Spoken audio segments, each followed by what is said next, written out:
but it's going to be what I like to call a one-off. In other words, if you wasn't here today, you're going to have to listen online and pick up on it because I'm not going to talk about it again next week. Amen. And the title of today's message is No Turning Back. No Turning Back. Subtitle. Remember Lot's wife. No turning back. Subtitle. Remember Lot's wife. So since we already know what the subtitle is, let's go ahead and find that verse in Scripture. Luke 17 in verse 32. It's a very simple text. Don't have to do a whole lot of reading here. You could pick up on it right away. I almost felt led to go ahead and add more words on there because it felt too empty on the slide. But it's a whole lot of power in these three words, and it simply reads, remember, I'm going to take my time, Lot's wife. Remember Lot's wife. Three simple words, but it is packed with one of life's most compelling ideas, and that is, you're going to have to wait. But the fact of the matter is, you don't know what that means. If you don't know Lot's wife, or you don't take the time to think about what he may mean, this is Jesus speaking, when he said, remembers Lot's wife. You have to know Lot's wife before you can unpack the power that is in that message. You see, Lot's wife was a nice lady. Or at least I like to remember her that way. Lot's wife didn't go around sticking her nose in other people's business. At least I like to remember that about Lot's wife. Lot's wife didn't yell at him all the time and make him sleep on the couch if he didn't come in by a certain time. Lot's wife always cooked a great dinner. And if ever her daughters had a problem, she would always sit down and listen to their problems. And trust me, they had a lot of problems. If y'all know Lot's daughters, y'all know what I'm referring to. See, Lot's wife did a lot of things in her life. But for some reason, when the Lord said, remember Lot's wife, she was not defined by all the other things that she did in her life. When the Lord said, remember Lot's wife, we immediately know what he's referring to. We don't think about all those great dinners she used to cook. We don't think about how she always treated Lot with respect and reverence. We don't think about how she never put her nose in anybody's business. When we remember Lot's wife, there is one story that immediately comes to mind about Lot's wife. Man, and that makes me wonder, because it's not like that about anybody else I know. If you tell me remember the life of anybody else, I'm going to ask you to be a little bit more specific. What about their life do you want me to remember? But in the case of Lot's wife, I know exactly what the Lord wants me to remember, because it is something that we've seen in her life that nobody ever that came after her should ever repeat. Lot's wife served as a monument, literally and figuratively, of what you should not do. I hate to say it, but I kind of believe that Lot's wife was just collateral damage. Sometimes you just got to make an example out of somebody. It's like the first dude that got the first harsh drug sentence. For years, young guys was getting away with selling crack and getting out the next day. And then one day the judges just thought to themselves, this is getting out of control. So it was one young man that thought he was going to get out the next day. And he got in there after hearing about that they never put us in jail because of this. They never quite slammed the hammer down or the gavel down because of this. One day, there was one guy. I don't know what his name was, but he got a shock. He got a surprise. He walked in there, thought he was going to be out in 30 days, and found out he won't be out in 30 years. Unfortunately, he was collateral damage because the judge was trying to send a message. Society was trying to send a message. We want this to stop. So, God, when he turned Lot's wife to a pillar of salt, when she turned around, I think God was trying to send a message that at no point, never, ever, ever, never, ever, ever, is when God is calling you and delivering you, should you ever turn around.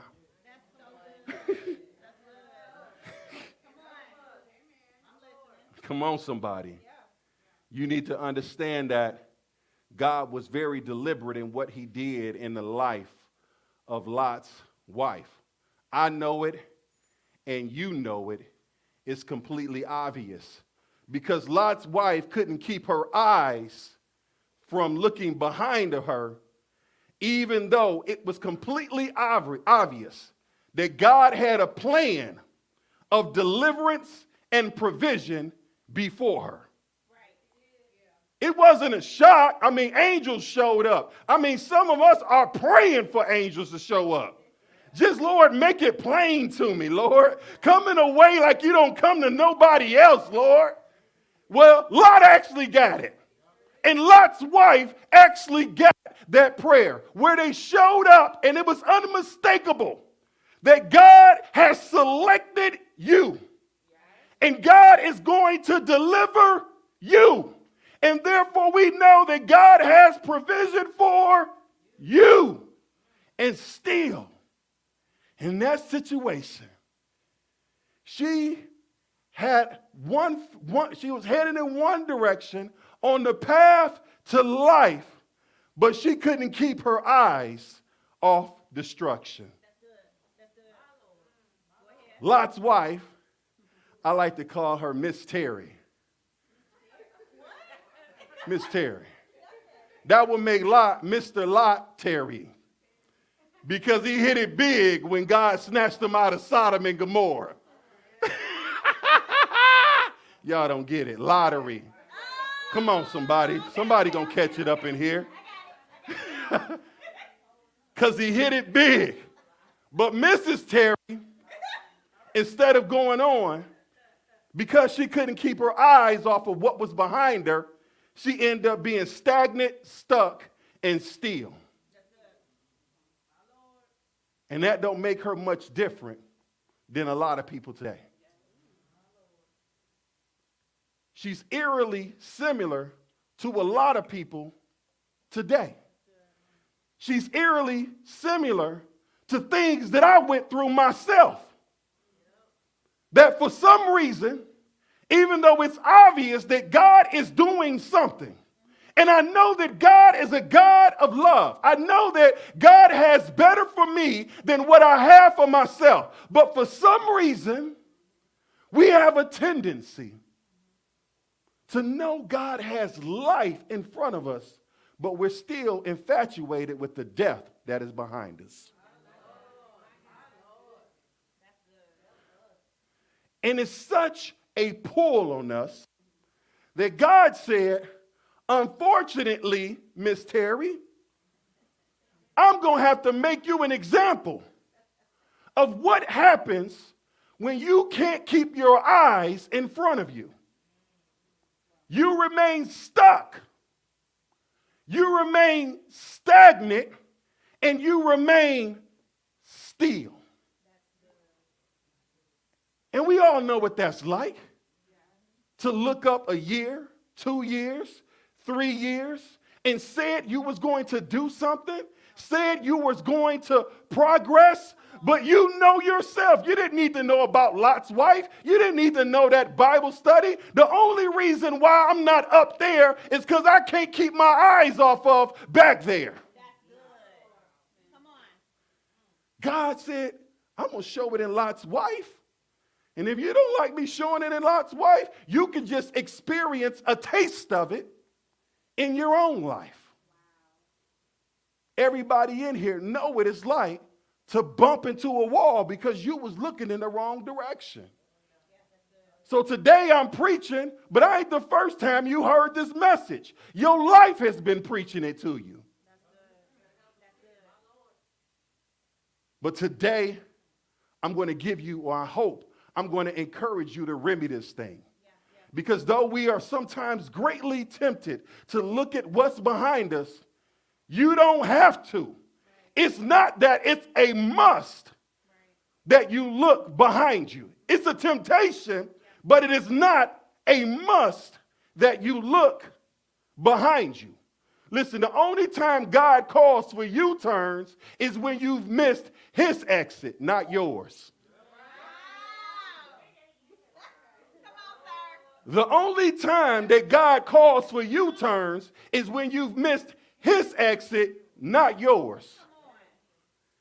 In Hebrews chapter 10, verse 35, verse 38, and it says, therefore, do not cast away your confidence, which has great reward.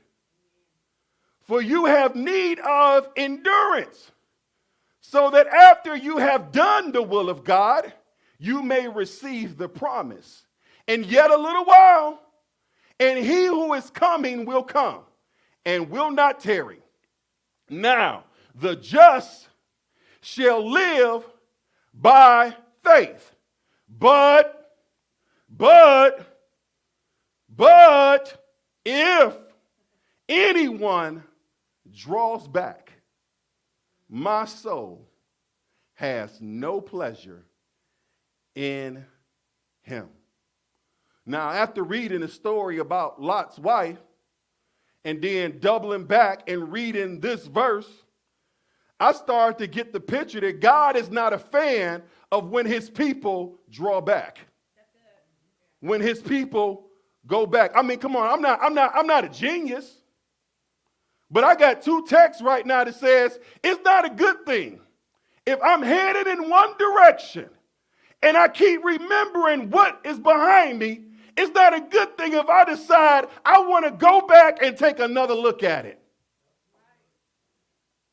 Come on, I think everybody in here have had a memory, whether good or bad, and you've been tempted to go back and take a look at it. Come on, I think everybody in here, since I got so many amens, I'm going to take you an inch further. And I know we in church and people don't like to tell the truth while they're in church. But I know people have been heading in the right direction and thought about some of the things they enjoyed when they was going in the wrong direction. And even though you knew you was on the right direction, you was tempted to go back and take another look at it.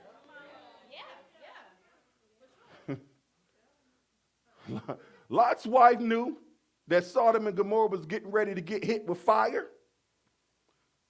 But she still remember all those good times she had hanging out with those party people. And she wanted to get one good last look at it before she didn't have to look at it anymore. Come on, we all know what it's like. I'm going to stop drinking tomorrow. I'm going to stop smoking tomorrow. I'm going to cut him off tomorrow. But tonight, I need to get it out my system one last time. Come on. Come on. Lot's wife wanted to get it out her system one last time. I know God has provision and deliverance, but they got something else down there at Sodom and Gomorrah, and I enjoy that too. Sometimes we enjoy it just as much, or maybe even at times even more than freedom and deliverance. Come on, you know it is a sick person that says, man, I don't know, and I've heard this. We all know this. It's called being institutionalized, where a dude been in jail so long, he get free and he don't even know if he like freedom. Come on, we got to make sure that we're not spiritually institutionalized. That you've been bound so long and enjoyed the world so long, even though you know the Lord is calling you, you keep looking back and saying, I don't know, I kind of like those chains. If you feel like that's speaking to you, you're not alone. It's speaking to a lot of people in this room and online. And so he says that my soul has no pleasure in the person that draws back. And that shouldn't be a surprise to me, because my soul don't have a pleasure in it either. Matter of fact, I would say most people don't have pleasure in people that draw back. I can't think of one bride that on her wedding day and the groom say, I don't know whether I'm ready to go through with this. And he said, you know what, I'm going to turn back. I don't think of one bride is going to say, you know what, I'm glad you did that. That's good. She probably ain't going to have no pleasure in that. I can't think of a person, a homeowner, anybody that already settled what your loan is going to be, already did the paperwork, it's closing day, and the bank call you and say, you know what, I know what we said in the beginning, but we can't cover the loan for this house. So I know you thought it was closing day, but we're reneging on what we told you. Nobody would enjoy that. Come on, I don't enjoy when 30 days in advance, I called my friends up and say, I'm moving. And I need your help. And they say, dog, I'll be there for you. Then the day come up. And they say, oh, my bad. I had something else scheduled. Come on, I don't enjoy that. So people don't like other people turning back. And God don't like other people turning back. But I think there might be a subtle difference between when God doesn't like it and when we don't like it. See, when we don't like it, it's because most of the time we're getting the short end of the stick. Thought I was getting married. No, I'm not. Thought I was getting ready to buy this house. No, I'm not. But I think when God doesn't like you turning back, when he's unpleased with you turning back, it is not because he's getting the short end of the stick. It's because he's tired of watching you get the short end of the stick. That's good.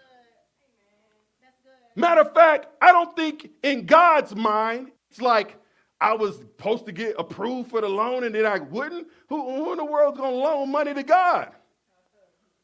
I think it's more like watching a loved one go into rehab and then escape 3 days later.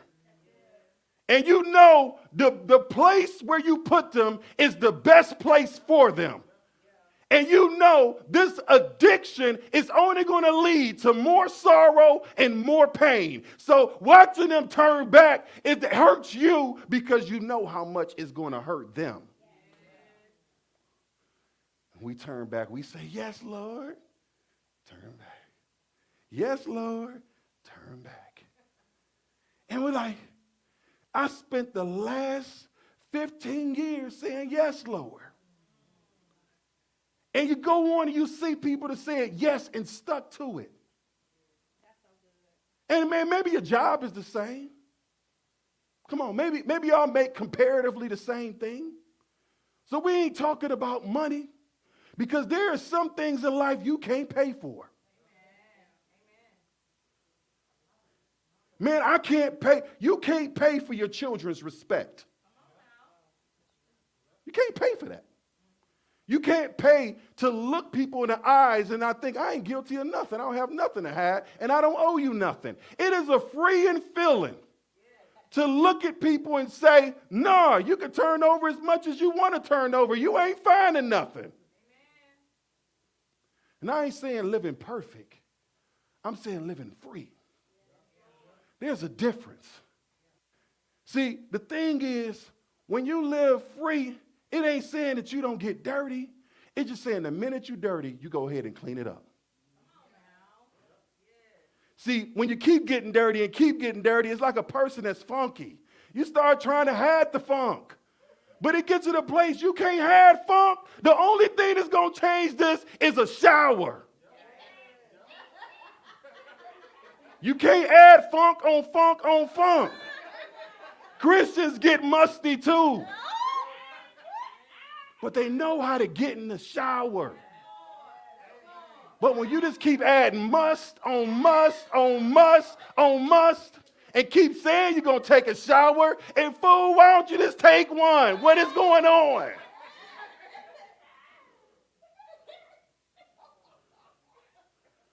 It's puzzling. And you get to the place where you're desensitized by your own must. But every once in a while, come on, everybody, I remember what time I got up too late for the plane. And I ran out the house. I showered up and everything, but I ran out the house, got my bags. I did not want to miss that plane. And I had a hoodie on. And it was in Arizona. And as we started going through that wind tunnel, I was sweating. And I remembered, dude, you forgot to put on deodorant. And I couldn't smell it all the time. It was when my nose hit the right direction that I could smell it. And that's how it is when you need to get clean. You hanging out with your friends, you don't smell it. You just add more funk, but you get home and you just kind of stand in the right way. And you can smell it. I'm funky. I'm funky.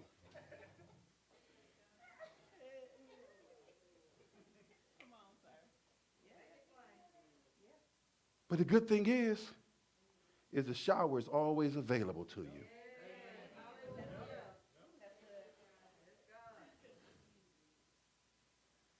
God don't like us turning back.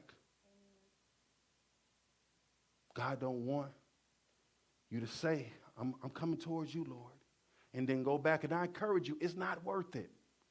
It's not worth the back and forth, the back and forth. You owe it to yourself to make one final decision. And that decision is going to be challenged. She'll tell you my decision when I made when I was 24 years old got challenged the moment I got it home. I was in the house about 30 minutes, maybe an hour, and the phone rang. And it was somebody inviting me to go participate in something that I just repented of. And I remember the silence on the phone as I made that decision. It was almost like I was on Jeopardy.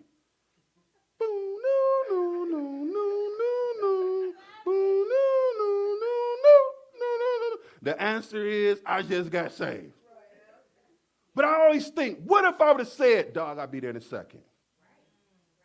I wouldn't be here. Probably wouldn't have her. I'd probably be on my next baby mama. Maybe another baby mama. And every baby mama comes with child support.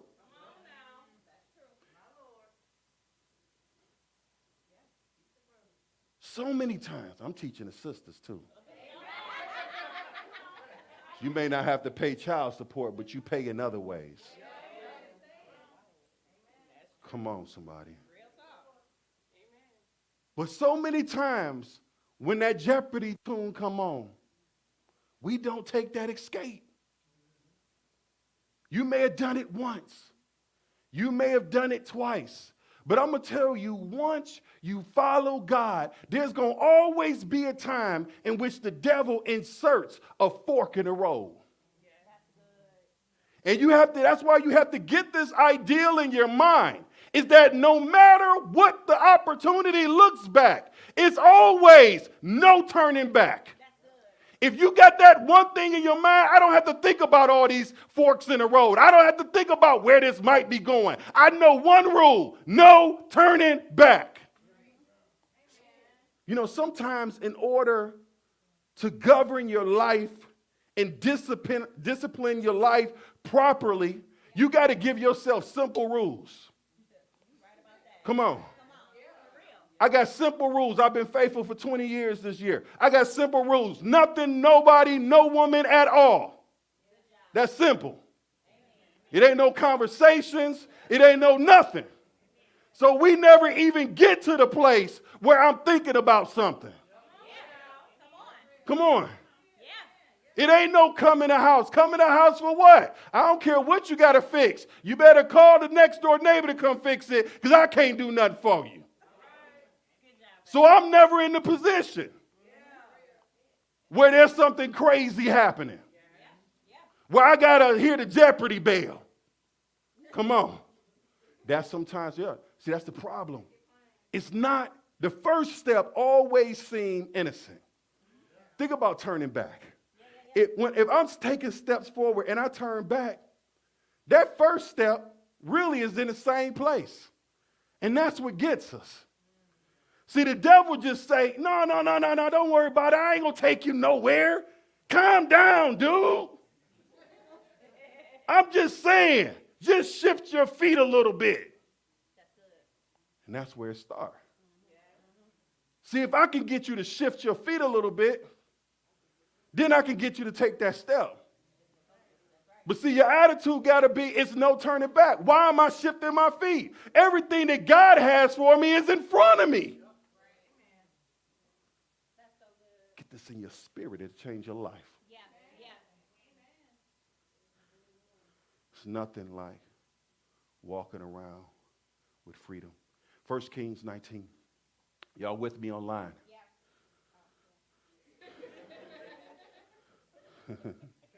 You can't pay for your wife to respect you. My wife is my number one cheerleader. And fellas, we all know we need a cheerleader. But when she don't respect you, she stops cheering.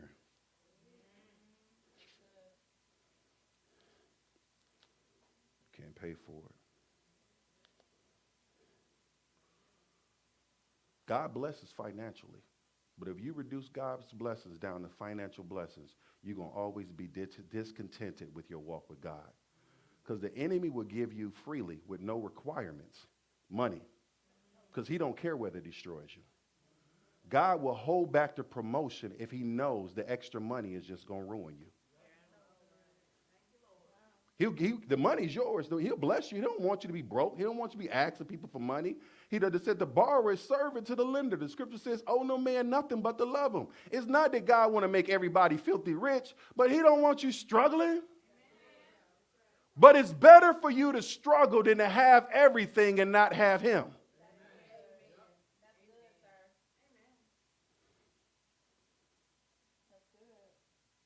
So I say that because you got to understand, if you make God all about money, which a lot of times we're doing in today's world, then what happens is you overlook a whole lot of what God is doing in your life. 1 Kings 19, verse 19 to 21. It's a story about Elijah and Elisha. And so he departed from there and found Elisha, the son of Shaphat, who was plowing with 12 yoke of oxen before him. He was well off, by the way. And he was with the 12, and Elijah passed by him and threw his mantle on him. And he left the ox and ran after Elijah and said, please let me kiss my father and my mother, then I will follow you. And he said, go back again, for what have I done to you? So Elisha turned back from him and took a yoke of oxen and slaughtered them and boiled their flesh using the oxen's equipment and gave it to the people, and they ate it. Then he arose and followed Elijah and became his servant. God interrupted this man's workday. I'm sure he had plans that he intended for the rest of that day. If he was plowing in the field, I'm sure before he started plowing, he imagined how far he can get before the end of his workday was over. He could see, just like any of us could see, okay, I can make it this far, and this is about how much I can do in this 10-hour or 12-hour workday. But God changed it, came in, altered his plans, and decided that even though all these other days were the same, today I'm coming in and we're going to do something different. I'm going to give you an invitation. I know you've been used to this way of living, but I'm giving you an invitation today to change the way you've been living and receive my call. Now listen, this is one of the most disconcerting realities. When something comes into your life, a major occurrence comes into your life and completely rearranges your schedule. It takes a while for the human mind to kind of wrap its mind around that. When something comes into your life so big that everything else you had planned, maybe that day, maybe for the rest of that week, maybe for that month, all of a sudden you got to change it and rearrange it. Think about this. Making that adjustment is kind of like when you get into a car wreck. You get into a car crash, man, an accident. You had all the stuff you was going to do today. You get into a car accident and you just look at your car like, my goodness, this is going to cost me money. And then everything I had planned is now changed. And I'm going to tell you, I've been in that situation. You almost think of ways that maybe you can undo what just happened. Because your mind does not want to accept that this just happened. Your mind does not want to accept that everything that you had planned is now getting ready to change. And then you come to the reality like, I can't change it. There's no reason for me to try to keep on thinking about, can I change this? The fact of the matter is, I just can't change it. Now, I don't think God's calling and the way he interrupts our life is a car wreck. But I'm going to tell you, it can make you emotionally be a wreck. Because you had all your sin in mind. You had all your plans in mind. This is what I was going to do. I said this before and I watered it down because I didn't want to say it in the pulpit, but I'm going to say it today. I had aspirations to own a strip club. I was going to be a strip club owner. Come on. Every black man in the city, in the inner city's dream. Wow. I shouldn't say every, but way too often, too many of us want to do stuff like that with our lives. God saves my life. And I got to pick a new profession. Because that one ain't going to line up with the new lifestyle. Maybe you don't want to be a strip club owner. But you got aspirations for something else. And God is not necessarily included in those aspirations. Matter of fact, you haven't even considered how this is going to glorify God. Matter of fact, you may not even care how it's going to glorify God. And whether you know it or not, when the invitation comes to you, you are still trying to hold on to the direction you thought you were going in. It's hard for you to wrap your mind around the fact that God is saying the party is over. Let go.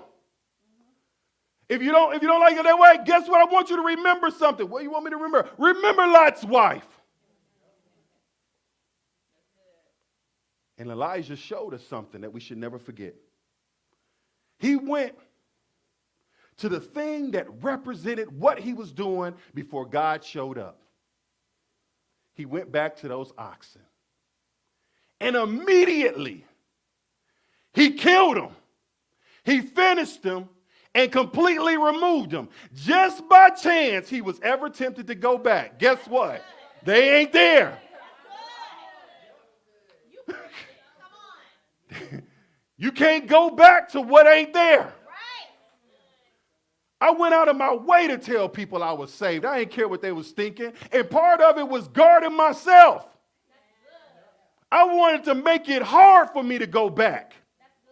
Telling all y'all, I just got saved today. I just got saved today. You gonna stick to it? Boy, I don't even know what this is crazy. But what I'm doing is creating distance between me and the world. And they tell you, don't burn bridges. You know what? I think in most cases you should never burn bridges. But you need to burn some bridges back to your old life. You need to burn them things down, scatter the ashes, nuke the site where you burned it down. You need to get rid of every bridge that make it easy to go back to your old life and what you used to do and how you used to act. You need to burn those bridges down. So many times people backslide because it's too easy for you to backslide. You get away from God because you made it too easy. God sat there and you sat at the foot of that bridge. God said, go ahead and light it on fire. But somebody else might need to get across here, God. I don't need to burn that down. No, I want you to go ahead and burn that bridge down. Well, we never know. Somebody might be stuck on the other side. I said, burn the bridge down. Tell you practically what it looked like. I remember, man, I'm about to tell my age. Come on, we ain't had no Apple Music when I got saved. You had CDs. Come on, our living room, man, I had all my CDs packed up. Come on, my Dr. J, my Dog Pound, my Mobb Deep had all that. And so I said, okay, this stuff don't go with how I'm living. No, I ain't saying you're going to hell, but I am saying it's hard to concentrate on what God is telling you and also concentrate on what the devil is telling you to do. No, I know, that's religious, that's restricting. You're trying to hold me down. No, whatever. All I'm saying is I can't meditate on two things. So if you receive it or not, but the bottom line, you can say the church is restricting, religion is restricting, but the bottom line is they don't want you listening to Sports Center while you at work. You can't go to meetings and listen to two things while you at work, and you understand that.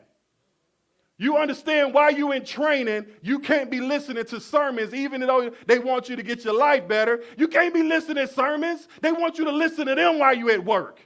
Well, while you on your kingdom job, you can't be listening to messages that tell you the exact opposite of what God is telling you. Maybe that's something for you to receive now. Maybe it's something for you to receive later. Because I know the world is just giving our young people, especially, ammunition to say no to God. This is why you should say no to God. Well, this is what the Bible say. Oh, the Bible's written by man. Ironically, every other book you got is written by man. You still went and got your degree.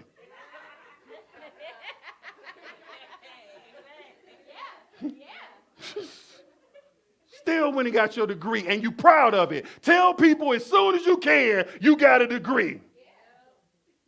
You don't once say, but them books was written by men. You know that, right?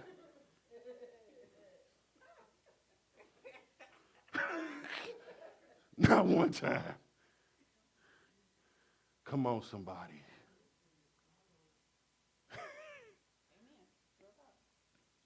We'll bring it to a close. Galatians 2:20.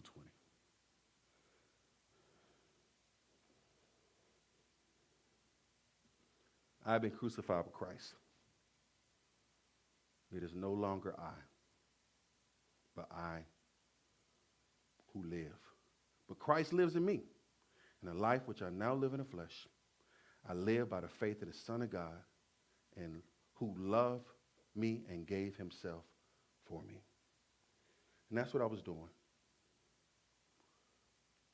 God said, first was on my heart. Go ahead and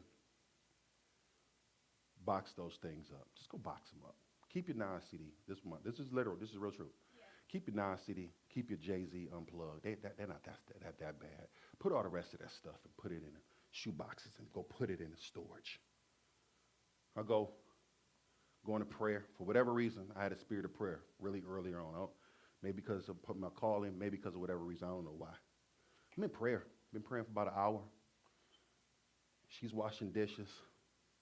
I hear the Spirit of God say, if you're not going to listen to him, why you keep him? It was crucifixion day. There's a lot of crucifixion days when you first say yes. The crucifixion days don't go away. I had some recently, but they come pretty heavy when you first being transformed from darkness to light. You got grace for it. You can do it. You ain't gonna die. You're gonna feel like you're gonna die, but you ain't gonna die. It's crucifixion day. And God was like, okay, you telling me you love me. You telling me you follow me. But now I got something to tell you. I want you to go take all those CDs and I want you to throw them in the dumpster. What'd you say, Lord? Go take all those CDs and go throw them in the dumpster. You know, sometimes in prayer, you know, I believe in that God speaks to us. People, I just taught a series called The Voice of a Shepherd that talked all about it biblically. Go through a lot of scriptures. I encourage you to go back and listen to it. But there are some believers that, people don't hear God anymore. There's some sects of Christianity that say that. Oh, God speaks to us only through our Bible. You know, that was one of them cases in which I wanted to be one of those believers. God only speaks to me through my Bible. That ain't the Lord. But I knew it was God. So I got up off my knees. She was washing dishes. We didn't even have a dishwasher back then. I walked past her, walked in the basement, went and got those boxes of CDs, and I felt like I was throwing my babies in the dumpster. Boom, boom, boom, boom. I literally can remember them. And then you may say, why is it that serious? Because that music is that serious. It has us bound that heavily. I can tell you with every identity that I was since I was 12 years old, what rapper I was looking up to during that time. I can tell you my Tupac years. I can tell you my Ice Cube years. I can tell you my Jay-Z years. I can tell you every stage of my life. What deep down inside, I would have never admitted it. I would have never said that. But deep down inside, I didn't have a male image and they was it. And you can't tell me that it ain't every other guy. Because when I gave my life to the Lord, Cameron had just came out. And I had my little cousin I'm trying to prevent to go to the streets. And I'm walking around Detroit and I'm driving around Detroit and I see all these dudes with pink shirts on. Man, in my life, you never wore a pink shirt. But all of a sudden I see hood dudes wearing pink shirts. And I turned around to my little cousin. I said, I knew instantly. I knew it wasn't the president was wearing a pink shirt. I knew it wasn't the best teacher in Detroit was wearing pink shirts. I knew it was a rapper. And I said, which one of these rappers is wearing pink shirts? He said, Cameron. Changed the whole city. Couldn't put pink on. You get hit, you get socked in your eye wearing a pink shirt before that. You get questioned. What's up with you, blood? What's up with that pink shirt, man? Changed the whole rappers. So you can't tell me. You can say, I don't care what they say. You're lying. You don't have a daddy. You never had a male image, and those are your male images. You can't tell me because I'm from the street. I've seen it. I remember when you couldn't play Tear the Club Up in the club. And you know why? Because you played Tear the Club Up, they was going to tear the club up. They had the band Tear the Club Up. Don't play Tear the Club Up because they going to tear the club up. They didn't ban R. Kelly. They banned 3 6 Mafia. Why? Because you do what they talking about. You may not do it to the same degree, but you do it.